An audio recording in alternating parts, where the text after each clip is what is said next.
You were right Here here. on a tractor with a mower behind me, and that roof went behind me. And that's when I ran.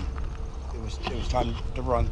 Severe weather ripped through parts of northern New Jersey Thursday afternoon, but nothing might be as startling as the possible tornado that touched down here in White Township. Behind me, you can see what is left of Tom Smith's farm, where he says a tornado touched down, ripped through his barn, through the trees, coming near the house, blowing out the windows before going up the hill. What did it look like? It was just passive. Everything was spinning. There was trees, there was lumber, there was tin, there was everything.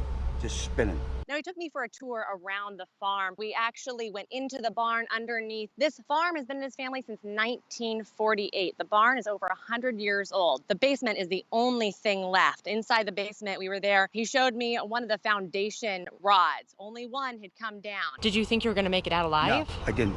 The barn was built in 1911. Now it's nothing more than a basement. So we were walking around his farm and you could see that where the wind took off the roof from the barn, there was tractors turned over, bins that weighed thousands of pounds upended. And in the cornfield behind the barn, there was circular patterns where the corn had been taken out, ripped out, flattened. He said this is why he thinks that it is a tornado. Now, Tom is battling with the insurance company because there's a dispute on whether or not this is a tornado or a wind shear.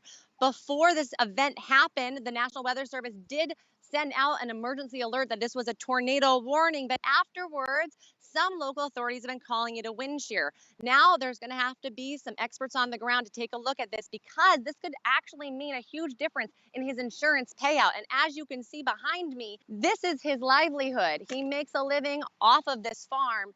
And he needs to not only tear this down, but he has to rebuild it, and he has to rebuild it soon. Tamara, how did he survive? He was just so distraught. He ran for the house and tried to get into the basement. He said it lasted about 3 minutes, but it was absolute horror. He actually compared it to the movie Twister, where he said in Twister, you know, you hear all these sounds. He said it was absolute silence as he saw things flying around him, running for the house. You know what? Thank God no lives were lost. Thank God no lives were lost. Thanks, Tamara.